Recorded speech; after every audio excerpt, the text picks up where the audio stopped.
Well, the shots you just witnessed were from yesterday's race one. You join us now for race two in the Formula Regional European Championship by Alpine here at Red Bull Ring, Spielberg, Austria, formerly known as the Österreich Ring, then the A1 Ring, and now Red Bull Ring. Race two set to take place under 30 minutes plus one lap around this 4.326 kilometre circuit where we have seen various different teams taking victories in the past. The initial two seasons may have been all Prema, but since then we've seen others hit the forefront, including the likes of MP Motorsport, ART, Van Amersfoort, R-Race GP, G4 Racing and Santalok to boot, and not forgetting RPM also taking poles in the past as well. Let's run you through the starting grid for today's race. Pedro Claro starts on pole, making up for the disappointment from yesterday's qualifying session alongside the rapidly fast Enzo Dellini for R-Race GP. Rashid Al-Dahiri in third on the second row, joined by Jin Nakamura, who will no longer have to rise from the back of the grid to the top.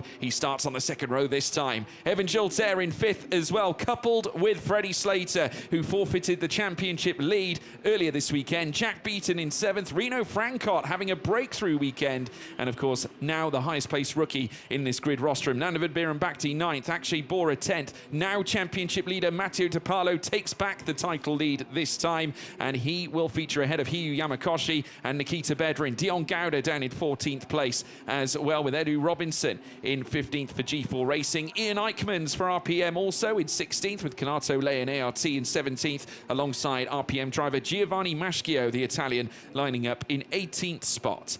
Anea Frey also lines up on the grid for CL Motorsport in 19th, joined by Taito Kato, also in 20th place. Ruiki Liu will line up in 21st for Trident, with Michael Belov and CL Motorsport joining him on the same row in 22nd place. Alex Powell and Prema Racing lining up alongside CL Motorsport Zenri Chi in 24th place. Sakir Al-Maushari, now a G4 Racing driver as opposed to Axel GP, lines up alongside Jaroslav Vassallo for Santalok, and rounding off the rest of the order, it's Edouard Borgner of G4 Racing. The Frenchman lines up alongside Dutchman Tim Gerhards in the Santalok racing car.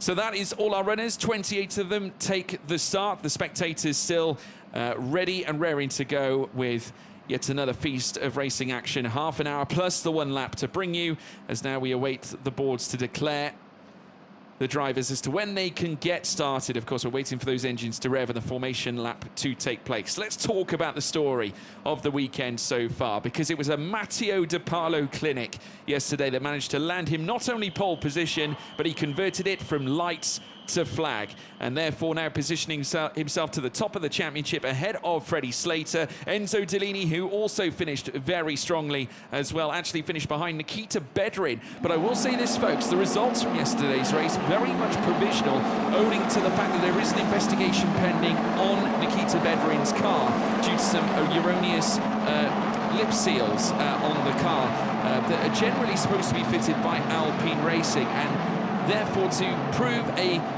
to sort of bring a conclusive answer to the question as to whether it's illegal or not. Of course, remember, of course, all the cars are scrutinized, etc. They have to make sure that Alpine themselves can sign it off and deem it that it is a correct change. So, of course, we expect to hear that answer during the course of the middle of next week. And make sure you stay tuned to the Formula Regional European Championship by Alpine website for the latest updates. But we can take the current results as provisional for now. Either way you look at it, Matteo De Paolo, a race winner once again for the third time this campaign, with his 7th podium as well to boot, to couple that with his second pole position. Of course, he took his first pole position since Hungaroring in Q1 at Budapest. So started the Red Bull Ring weekend very strongly this time around. Coming back after the summer break in winning form, much like how he entered the start of the campaign at Misano in winning form as well. Some bright lights coming from Evan Gilter as well. Well, of course, he has shown some really strong pace through the course of qualifying, now features in P5, and definitely one of his better starting positions to date. Will have a great opportunity, and he is ahead of Freddie Slater right now. Jack Beaton also with some promise this time, looking to break the hoodoo of recent times. He had to come into the pits as well in yesterday's race for a little inspection. Obviously, due to some issues that he was involved with at the start of the race. Of course, if you remember correctly, we lost the 2 new young drivers, the CL Motorsport drivers, in the early goings on lap 1 yesterday. Of course, Zenrui Chi, as well as his teammates, as well as Nea Frey, coming under fire after colliding or meeting Giovanni Maschio, who was sandwiched in between the 2 CL Motorsport cars at the top of the hill at turn 3. Luckily enough for Giovanni Maschio, he managed to get the car going and in fact managed to gain a few places as well. This is the man we might have to watch though, Toyota driver Jin Nakamura, who managed to gain 20 places in yesterday's race. Started 28th and last on the grid, finished in P8 in the points, in what can only be described as a phenomenal display from the young man. And I'm sure Kamui Kobayashi, if he got a chance to watch that, I'm sure he would have been absolutely thrilled, would have had a big beaming smile on his face after that one. And it was a great result for the RSGP team to plumb together some really strong points. And now today starts on the second row. If he has the same level of pace this time, of course, granted, he did have the access to fresh tyres yesterday. So whether he has the same option again this time, I'm not quite sure, but he'll be hoping that he can at least try and maybe levy yet further points and maybe even a vital podium finish. That could yet be on the cards. And bear in mind, Jin Nakamura has not scored a podium this season, so it would be a first for him if he does achieve it. So let's wait and see. Could be the case that he's coming into his best form now towards the end of the campaign. Certainly yesterday's result will inspire him. The 74 now lining up onto the grid as well. RPM's Ian Eichmans, of course, starting in rookie position 4 and 16th on the grid is now the tail end of the grid. Start to form up, and we'll await the lights now as the pace car now forms up in behind. And the marshal with the green flag in hand will await for him to wave it as we now look ahead to the end of the Austrian weekend. The lights now glowing red, and all 5 lights are now lit. And it's pedal to the metal, and it's go, go, go, go, go. Great start from Pedro Clero, immediately jumps off the line. Enzo Tellini covered off in the process. Further back, Rashid Al-Dahiri going toe-to-toe now with Jin Nakamura. I said watch out for Jin, he could be quick, and indeed he is. A bit of a rub through over the curbs there for Rashid Al-Dahiri. Manages to move back onto the track though, but they're going to go toe-to-toe on the run-up now through towards turn 3. Freddie Slater also starting very strongly as well, joined by Evan Giltaire as they look to plumb for a move, heading up through towards Remus corner this time around. A lock-up further back as well as Pedro Clero still holds on to the lead advantage, being joined by Enzo Tellini, who has the lead actually coming into the second sector split, so he might yet be challenging Pedro Clero this time. No, Clero shutting the door straight away, trying to cover off to the inside. They're 3 wide further back as well. Jin Nakamura with a better line down the inside now, looking to take third and make it 2 RSGPs inside the top 3, and he almost certainly has done it as well. He's leapt ahead of Rashid Al-Dahiri, who's now going toe-to-toe with Freddie Slater as they come through the double left-handers. Now Slater now looking to take down his Prema teammate, skipping into the gravel as well as Enzo Tellini as they look to recover and head through out of Rochenberg curve this time around. A very busy getaway, a very busy start indeed. 28 minutes and 45 to take us into the end. There is, of course, Ian Eichmans looking to make a hard charge as well, chasing after the 31 up the road of Akshay Bora. And Dion Gowder, in fact, this time trying to challenge Akshay Bora here, coming through the final corner at Red Bull Mobile Curve as they now get set to take the next lap of action. Jack Beaton also having a great start as well, featuring behind his Prema teammate Freddie Slater. Here comes Nikita Bedrin, fresh off the back of yesterday's P2. He had to defend mightily like a lion, and now looking to try and take down the Trident car in front of him here as they now come through Niki Lauda curve. A little bit of a moment there for, I think, Kanato Lay just getting caught on the run out of turn 1. But Pedro Clero still in charge and 5/10 up the road. Ahead of Enzo Tellini, RSGP settling down into a 2nd and 3rd place scenario with Evan Giltaire still there as well, side by sides between one of the ARTs as well. The 2 CL Motorsport cars once again coming together almost through Remus corner.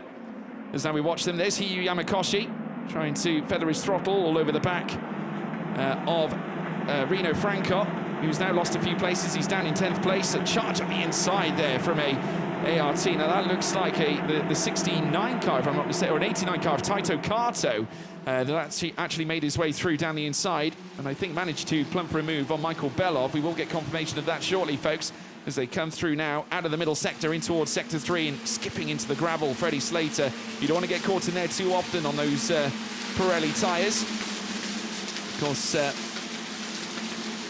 They get put under quite a lot of lateral load and pressure around this circuit, especially when you come in such speed through turns 9 and 10, as they've extended the corner here at turn 10, as you can just see from the colouring on the inside. So the driver's able to take it a little bit wider than usual, as they now storm up through towards Niki Lauda curve. Once again, the visor tear off, just flapping around in the wind as they cruise through up the hill through towards turn 3 this time around. Fastest lap taken for Pedro Clearo, 1:27.722. There was 2 purple sectors on the last lap that enabled him to scoop that up, and being in the 1:27s, obviously everyone else in the 1:28. Purple in the first sector for Jack Beaton, as now in comes the number 5 Trident car now of Ruiki Liu alongside Kanato Lei. Also the 74 of Ian Eichmann's trying to make moves as well on what looks to be again Kanato Lei, who's coming, not Kanato Lei, sorry, the 89 of Taito Kato, as they go wheel to wheel. So both ARTs coming under stress, and the sister RPM also looking to come through with Giovanni Maschio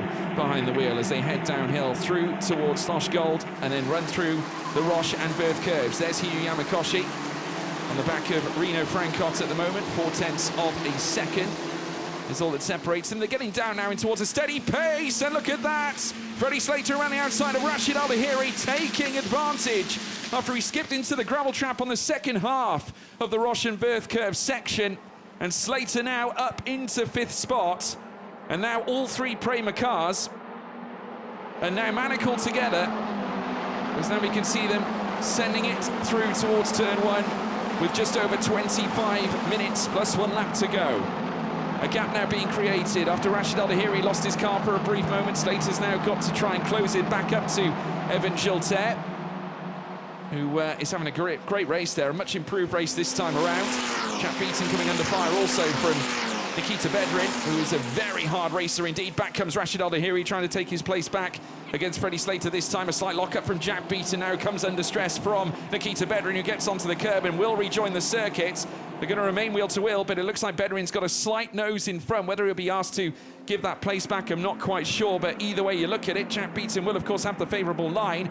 Slater once again seeing Rashid Al-Bahiri behind him. Once again, it's toe-to-toe now between Bedrin. Bedrin running off wide, getting caught on the escape. And the number 7 of Nandavid Biram Bhakti able now to move alongside and through. And just look at this as well from Bedrin. Also looking to try and form up in behind also and gain another place. And almost certainly will do at this stage.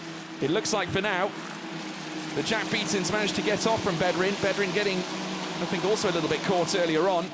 Remember, he was tying up with Jack Beaton at the very start of this lap, as they now swoop downwards through towards Jochenring corner and now down through towards Red Bull Mobile curve. Reno Francot also on the end of this group, actually just showing up a 10th behind Nikita Bedrin as it stands, but these gaps are going to be maintained whilst they use the power of the slipstream, but also the push to pass that they have on offer. 5 uses of it at 10 seconds apiece.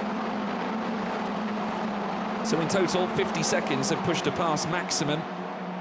But obviously they got to use it on the right occasions. A lot of drivers tend to favour it at the very last minute, so they have something to work with. So they coast uphill now, and through Remus they go. Pedro Clearo now nursing a gap of 1.2 seconds, despite Delaney taking the fastest lap over the last outing. Of course, as we concluded, 4 laps. So Delaney may have held the fastest lap, but it is still 1.2 seconds between the RSGP car and Clearo. Credit to Evan Gilter here, only 8 tenths away from Jin Nakamura. Nakamura having a great race here, could yet feature on the podium for the very first time this campaign. For Evan Gilter, slightly different affair. Of course, he started the season with 2 podiums, hasn't even featured on the podium since Misano at the start of the campaign, and really, based on what we saw in the Formula Regional Middle Eastern Championship, we felt that Evan Gilter came in with that seat time he obviously had in the Middle Eastern Championship. It would have prepared him relatively well, and bear in mind he did beat Freddie Slater during that campaign as well. But Slater at the moment 1.1 off the back of his rival Evan Gilter, 1.1 seconds back. And Rashid Al-Bahiri still giving him somewhat of a headache, but Slater is starting to bring that gap down. He was purple in the final 2 sectors on the last lap with a 1:27.100. Qualifying wasn't great yesterday, and neither was the race. P12 was pretty much the maximum he could obtain. I can tell you that Cars 95, that is, in fact, Evan Gilter, as well as number 8 of Matteo De Paolo, 31. That is, of course, on the screen now as I'm looking at it, Akshay Bora, as now we see Hiyu Yamakoshi, funny enough, now trying to move up on Akshay Bora this time around. Obviously, prior to the timing line, I think Yamakoshi getting recorded ahead of Bora on that occasion, but now Bora taking the place back, as we're seeing it on screen. Dion Gowda just in behind them as well, just caught in behind his teammates as they come through Slosh Gold once again, but Akshay Bora now will confirm himself back into P11 as they come in towards the middle sector this time around. And the other car, just to say, that's under investigation for a start procedure was also number 5 in this race. That's Ruiki Liu. So that's the other Trident. So 2 Tridents if you include Matteo De Pardo as well. And a black and white flag being issued to 99. And that's Giovanni Maschio for disrespecting track limits. So the stewards have already been very busy. Of course, Red Bull Ring in itself, just due to the sheer runoff and the nature of it, does attract a fair level of track limits infringements. Naturally, the stewards have to be relatively strict on it. And Pedro Clero now at the front of the order, once again purple in that final sector, and the gap still maintaining at 1.2 seconds. And we just saw there as well the RPM just skipping over the curbs, that being Rino Francot, who's really relishing this first appearance in the Formula Regional European Championship this weekend. Of course, frequenting the Italian F4 series as well as Euro 4 as well. Fantastic young talent, and I really look forward to seeing how he blossoms now. Was brilliant in qualifying yesterday, he was brilliant in qualifying today. Obviously just trying to understand the race trim on the car, but should it remain like this, he will of course feature in the points and has got a gap of 1.5 seconds to Akshay Bora behind at the moment, and is still within a second on Nikita Bedrin as it stands. So keep your eyes on young Rino Francot before the end of the race. 20 minutes still to run, of course. Anything can happen in that vast amount of time we have left, not forgetting the additional lap that we have at the very end. Purple in the middle sector again for Pedro Clero, but it's been snatched away by Freddie Slater, who's brought the gap straight down to Evan Giltaire now. It's half a second, and the Brit is on a charge, and a 5-second time penalty for the false start for Evan Giltaire. So by default, Freddie Slater will inherit P4 regardless, as will Rashid Al-Dahiri move up a spot at the same time, not to mention a series of others further down the rostrum. That is horrendous news for Evan Giltaire, who was looking to be having his best race in a long time. And we mentioned that he's in the shout for a podium. Well, no longer, folks. Race control have stepped in. 5 seconds will be applied to Evan Giltaire's time. So the misery continues for the young Frenchman. And now being moved up upon by Freddie Slater as they climb up through towards the precipice of this Styrian climb. Out of Remus corner now, and they'll take the crest as now we see some side-by-sides. Ian Eichmann's once again in the thick of the action and trying to take on the 89 of Taito Kato as they head downhill through towards Slosh Gold and then later through the middle sector of Roshenwerth Curve. It is still Clero though, 1.2 seconds ahead of Jin Nakamura, who's now a second back from Delaney at the moment. They're starting to spread out now to the top 3. Further back, Evan Giltaire, 0.8 of a second away from Nakamura. Freddie Slater now the closest out of the top 5 to his next driver in front. And Rashid Al-Dahiri starting to become gapped now, and Jack Beaton, who surely looks on for a decent points finish here. And he does need it, of course, this campaign. It's been a really tough season for him, as we have already mentioned. He has taken some strong points finishes in the past, came away with 8 back at Misano. That was his highest points finish in race 1 in Italy. So it'll be a welcome return to the points equation for the man from the Gold Coast, but needs to make sure he converts it. There's Freddie Slater now.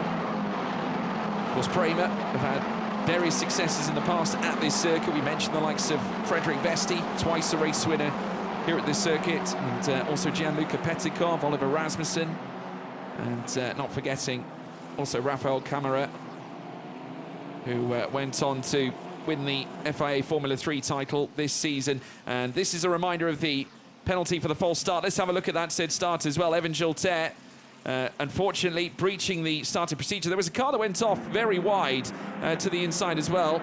So we now take a look at the live pictures now out on the circuit coming through Slosh Gold. Delaney now starting to be stretched. That 1.2 gap is now extended to 1.4.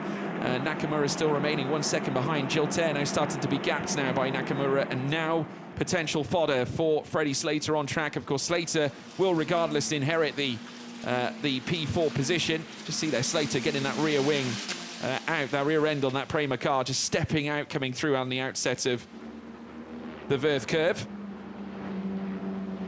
So now they descend down through towards Red Bull Mobile before beginning their next lap of asking. Clero with a 1.5 second advantage now as 9 laps are concluded here at Styria as they move through turn 1. And they're all going to start to condense once again. There's Jack Beaton just ahead of the number 7. Fernando Vidbiran Bakhti, Nikita Bedrin once again in the hot seat. Reno Frankot also giving a stellar display, gapping actually Bora furthermore if you want a comparison on the laps last time out between those two. It was just over 1/10 of a second quicker on part of Reno Frankot. Trying to close down on Nikita Bedrin as you can just see them taking Remus this time. There's Akshay Bora who's got 2 Van Amersfoort cars for company that include Hiyu Yamakoshi and Dion Gouda, the top rookie for this season so far, though he has been challenged just of late with new drivers entering the fold. We mentioned, of course, Ian Eichmans, and of course now today Reno Frankot being the highest rookie, and could yet stand on the podium if he obtains that too, because of course we do celebrate the rookie race winner along with the overall podium finishes. As now they come through in towards the final sector proper. There is Rashid Al Lahiri now, just about staying within a second. Freddie Slater very much looming still on Evan Gilter, who's now beyond a second on Jin Nakamura. Through the course of this campaign, Freddie Slater recorded 5 victories earlier through the course of the season, levelling him up with Alessandro Giusti and also Martini Stenshorn and Andrea Kimi Antonelli and Hadrian David also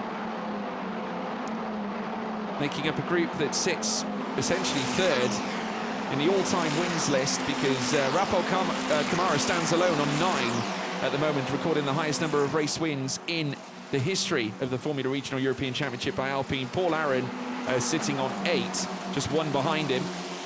Gregoire Saucy also on 8 wins as well. Then you've got Hadrian David, as well as Andrea Kimi Antonelli, Martini Stenshorn, Alessandro Giusti and Freddie Slater, all aligned on 5 right now. So with Slater's last win, of course, coming back in Paul Ricard in race 2, that elevated him higher than former Prema champion in the Formula Regional European Championship by Alpine, Dino Beganovic. Of course, now very much has lately taken part in FIA Formula 2 action. So we now watch them descend once again downhill. Pedro Clero, who's had a wonderful season as well. If we look back at Zandvoort, that was really the hallmark of quality for Pedro Clero. 2 pole positions sweeping that weekend and a P2 at race 1. And race 2 taking victory. His only victory this season, but ultimately a special one for the Van Amersfoort team, being it their home race of the campaign. But since then, he has taken 2nd place at Hungaroring straight away, following suit from that victory, and it's been strong points finishes right through. Really, the only downwards one was the 1 point scored at Hungaroring. I can tell you that we just had a 10-second time penalty go into car number 3. Now that was Sakir Al-Maushari. Now this is a moment here, a replay we're just witnessing here this time, of the 96 car of Jaroslav Vasalo, now going off track at Roche and Verth curve, and now routed just 1 from bottom. Matteo De Parlo is also routed to the rear of the order as well, folks. Not quite sure what's happened there, but over the last lap he's just disappeared off the track. And I can tell you, I think it must be his car that might be in the pits right now. I'm just having a look. No, he's not in the pits. He's still out on track. This is a move from the 41. This is the number 3 of Sakir Al-Maushari, tussling it out with the 41 of Alex Powell, of course, making up 4 Prema cars that are racing here this weekend. So, some close moments heading through turn 4. But, yeah, Matteo De Parlo dropping down to 28th place now. Seemingly something going wrong here for the Trident driver. His last lap was a 1:28.242, which isn't horrendous considering that Sakir Al-Maushari's last lap time was a 1:37.386 after an issue. So I'm not quite sure what has happened there to Matteo De Parlo. We'll keep you clued in should we hear anything, folks. But we're now watching as the cars climb the hill through towards turn 3 again. Rashid Al Dahiri back on the tail of Freddie Slater. Jack Beater now 2.7 back with Nanda Vidbiran Bhakti for company. As Chiltern once again witnesses Slater now moving up on his rear diffuser as they head down through towards Slosh Gold at turn 4 again. Rashid Al Dahiri also looking to try and obtain bigger points, trying to move his way back past Freddie Slater after his teammate overtook him earlier on. Of course, Rashid Al Dahiri, Mercedes junior driver, as we now watch as Clearo flies through the middle sector with Delaney in hot pursuit. Of course, former Red Bull junior team driver as well, since departing in recent times, but has certainly made it clear that there is an open invitation to return should results improve. So obviously, since his departure from Red Bull and its junior team, Delaney has really cooked up a storm, really, for this RSGP team. Obviously, with his results now showing 2 wins this campaign, with the 6 podiums and the 2 pole positions that he's managed to pull together, putting him very much into the title fight at the same time. Of course, as it stands, looking at it on my screen, 155 points, standing 40 points back from Matteo De Parlo at the moment. But remember, Matteo De Parlo being well outside the points at the moment, as you can see on your timing screen, folks, down in 28th place, will not score anything from there. And in fact, this will be the first occasion when Matteo De Parlo does not score a single point in a race, which is remarkable. His worst result has been an 8-point finish, and he's done that twice. Says a lot about his season, really, doesn't it, folks? As now we watch the drivers fly down through towards turn 4. Clearo, Delaney, Nakamura, your top 3. Chiltern keeping Slater behind at the moment. The gaps you're currently seeing on the left-hand side, folks, are obviously relative to Pedro Clearo, not intervals at the moment.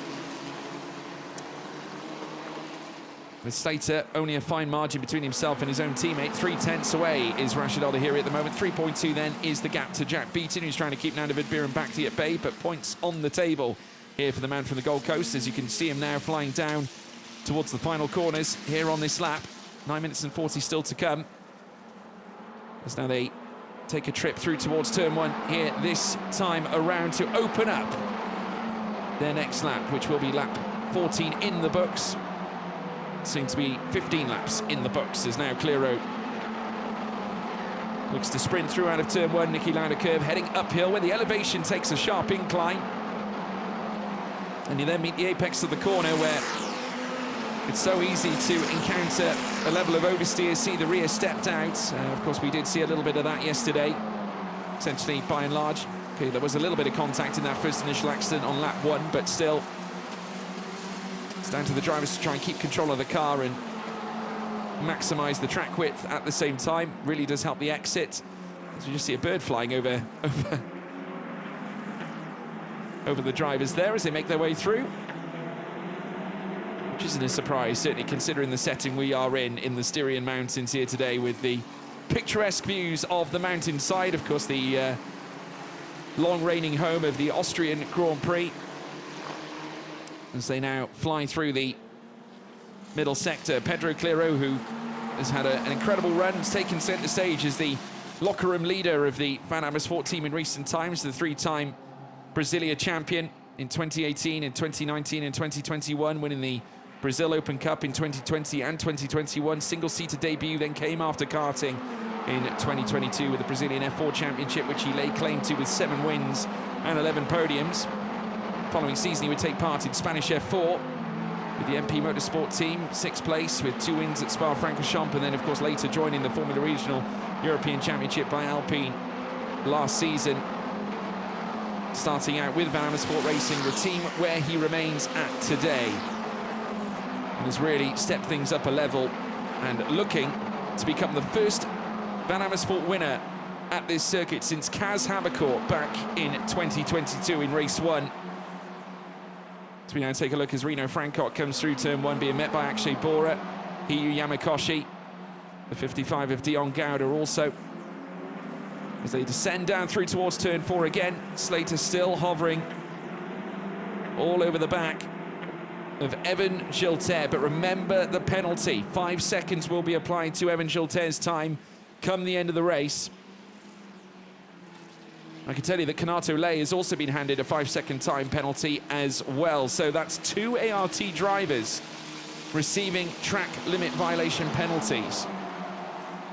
And that's going to set him back quite a way. And there's a black and white flag on show to car 50 for the very same reason as well. So the track limit's really taking a bit of a beating this time. That's Tim Gerhardt, by the way, the Santalok driver who's received that black and white flag. So any more of it, penalties will be heading his way as well. As they come through turn 1 once again.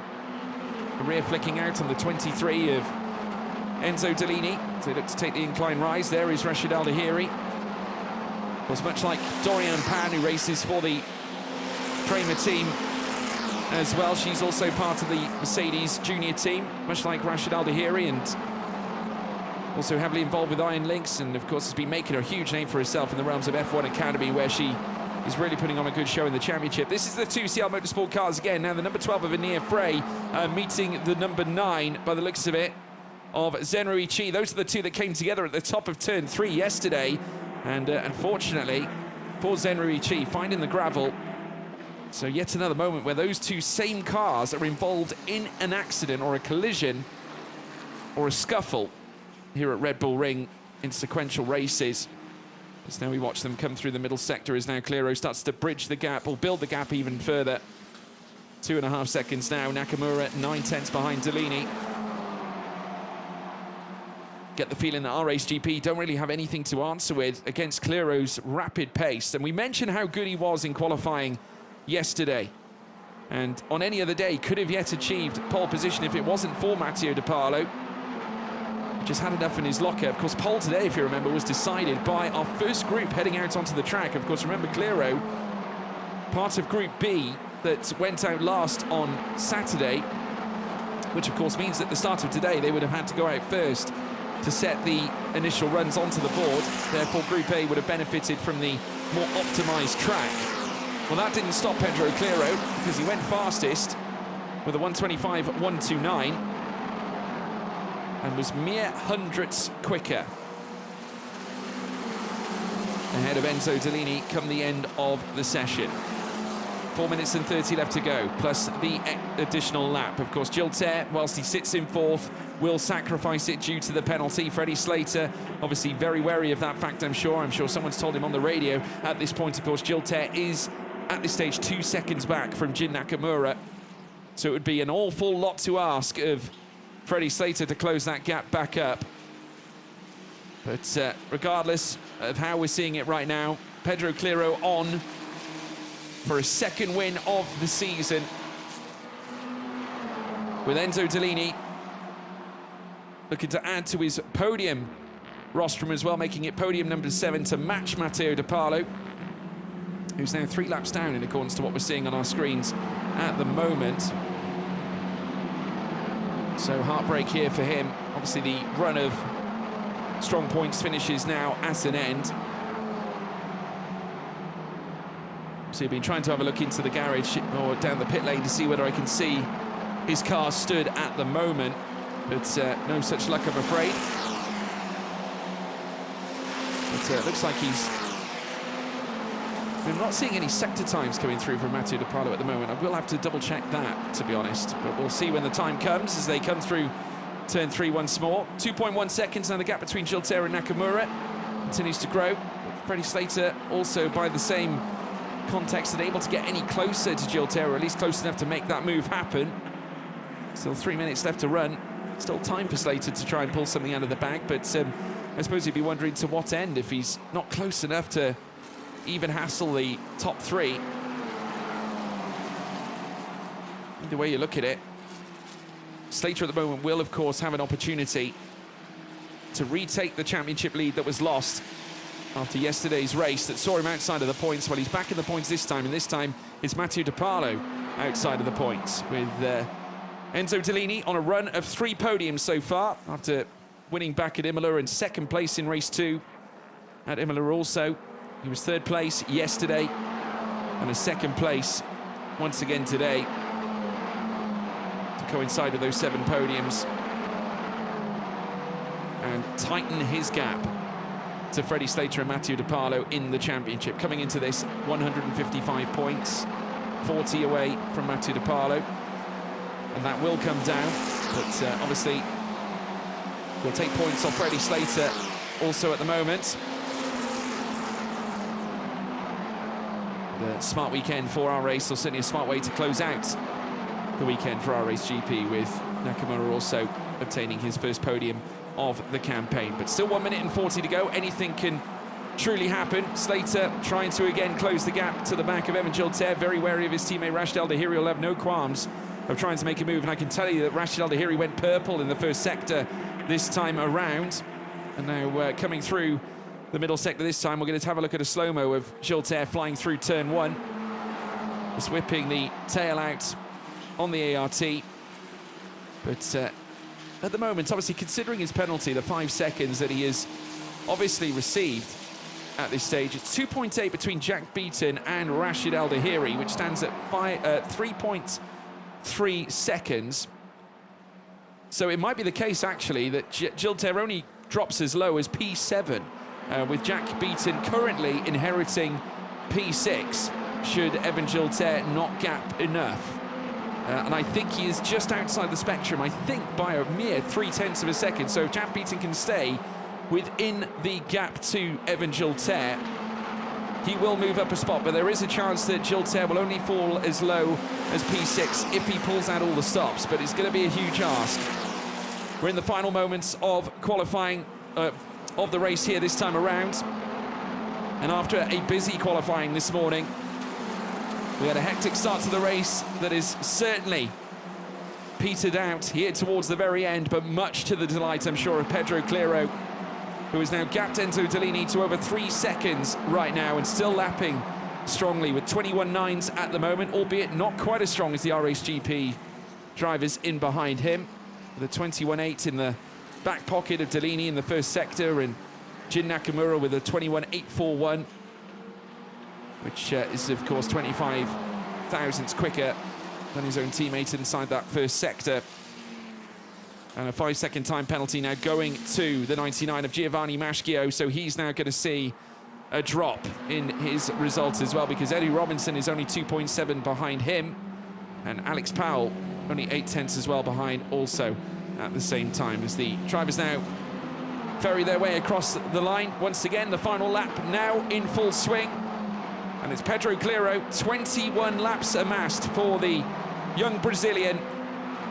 We mentioned his talents in karting, moving into single-seaters, working wonders in Brazilian F4, stepping up, of course, to Van Amersfoort, and after coming in, representing this team alongside the likes of Brando Bador, now he takes centre stage and looking to follow in the footsteps of Kaz Havercourt, who is now, of course, taking part in Porsche Super Cup action and spent a great deal of time with this Van Amersfoort team when he was here racing single-seaters in the Formula Regional European Championship by Alpine. Became the storied member of this grid rostrum. Was, of course, racing back in 2022 against the likes of Dino Beganovic, Gabriel Bortoletto as well.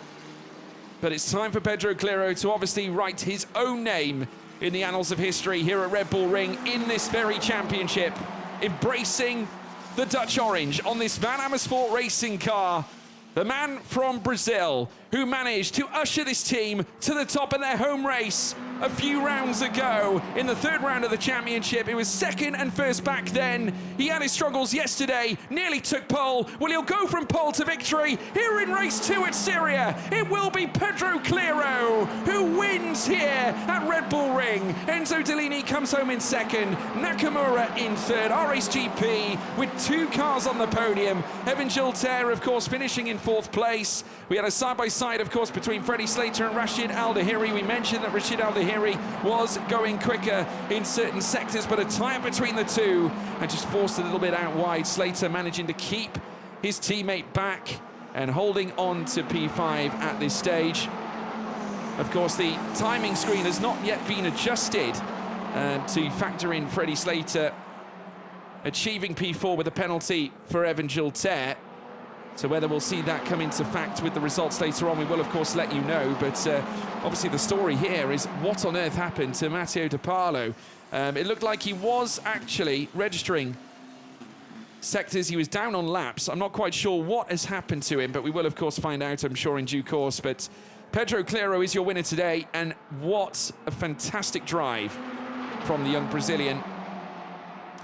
And obviously now looking ahead to the rest of the season, we do have Barcelona, Hockenheim and Monza to come as we toast the end of the weekend here in Red Bull Ring. Pedro Cleiro, your victor here by 2.7 seconds for Van Amersfoort Racing, their second win at this circuit in this championship. Ahead of Enzo Tellini in second place, Jin Nakamura, a first podium for the RSGP driver, the Japanese talent. Freddie Slater in fourth will indeed take P4 away from Evan Gilter. Rashid Al Dahiri moving up. Jack Beaton also inheriting P6. So Evan Gilter will feature down in seventh. So it's a trio of Premers from fourth to sixth. Nikita Bedrin in eighth, double points this weekend ahead of Nanda Vidbir Bhakti. Reno Francot inside the points as well for the first time this campaign. Hiyu Yamakoshi in 11th, Akshay Bora in 12th, Dion Gouda in 13th, Taito Kato 14th, Ian Eichmans in 15th place for RPM, and it will be Kanato Lay and Michael Belov. Then Edu Robinson, Ruiki Liu, Giovanni Maschio down in 20th, ahead of Alex Powell as well, with Zenrui Chi and Tim Gerhardt in 23rd.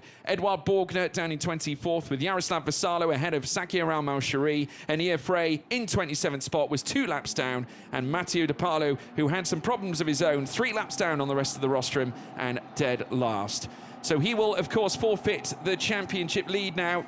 It will, of course, go back into the palms of Freddie Slater, I believe. No, in fact, I don't think it does, by and large, because I've just entered the points on my screen, and in fact, it's just around 5 points that Matteo De Carlo maintains. So I'm going to correct myself right there. So apologies, Matteo. Even with... No, I will actually... I made a mistake there, obviously. I just need to usher in the points here this time. Of course, we'll first of all watch Pedro Cleiro attach the wheel to the chassis. It's victory once again. Victory number 2 for Pedro Cleiro. And a fantastic one for Van Amersfoort Racing. A spirited performance. I can tell you that Matteo De Carlo does still retain the championship lead, but it's 1 point between them as I'm recording it on my screen. So well done, Matteo De Carlo. Jin Nakamura with his first podium of the season. What an achievement for the young man. So yet another RSGP driver achieving a fantastic result. 15 points, his best score of the season. But Cleiro is going to relish this moment, that's for sure. Was so close yesterday, and celebrates with Enzo Tellini, who I'm sure wished he could get a little bit closer. Let's have a look at the replay of what occurred in that final race of the weekend. It was a great start for Pedro Cleiro, covering off Enzo Tellini right from the get-go. Rashid Al Dahiri also got a good jump, but also Jin Nakamura meeting him through turn 1 had the better line up the inside as they then climbed the hill, heading up through towards turn 3. Evan Gilter also there as well. There was quite a cluster coming through turn 1, as there often is. Rashid Al Dahiri ventured into the gravel on the outset of the double left-handers coming through turns 5 and 6. Here was the Sansalot car as well, the 96, of course, that made its way through. That was, of course, the Yaroslav Vasalo's car, the Ukrainian, finding his way into the gravel. The 2CL Motorsport cars, after colliding yesterday, collided again, or met again, coming through turn 4, eventually sending the number 9 of Zenrui Chi into the gravel, and he had to rejoin back onto the circuit. We then witnessed Rashid Al Dahiri meeting Freddie Slater at the top of the crest at turn 3. Rashid Al Dahiri was trying his damnedest to try and recover the spot, but was unable to do so. At the end of play, it was, though, Pedro Cleiro on top, taking and sealing 25 points back into his name, a second win of the season, and not only that, his 4th podium of the campaign.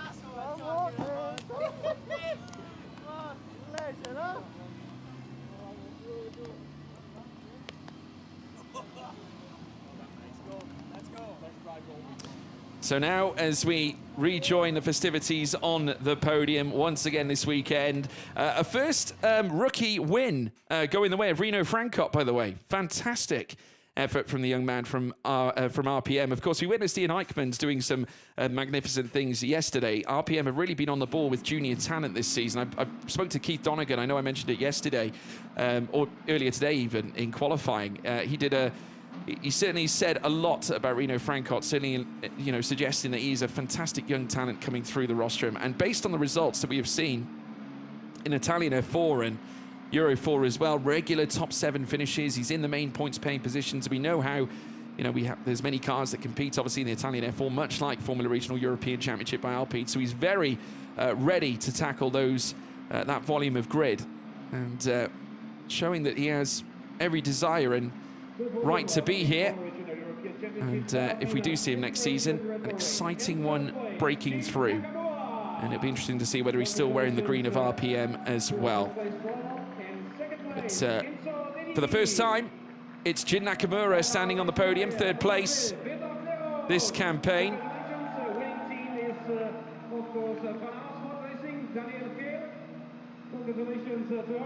I am getting some word that apparently the car that was on the grass at the very start of the race was Matteo De Paolo. So there is some thought that maybe the issues came from that. We can't confirm that, folks, but that is a possibility. And I've got an update concerning the points as well. With Freddie going into 4th now, he is at 198 points and Matteo De Paolo 195. So that's an updated view on the points. And yes, I believe that is absolutely correct, because looking at it on paper, obviously with the updated result, yes, he will be ahead. They've worked it out that it's 198 for Freddie Slater. 3 points clear of Matteo De Paolo, still on 195. So regardless, fine margins in terms of the championship. Of course, they will be officially available. Daniel Gilles celebrating a Van Amersfoort victory. Enzo Dellini on the podium once again also. And congratulations, young Rino Francot. Rookie winner for the first time this season, and the Brazilian national anthem.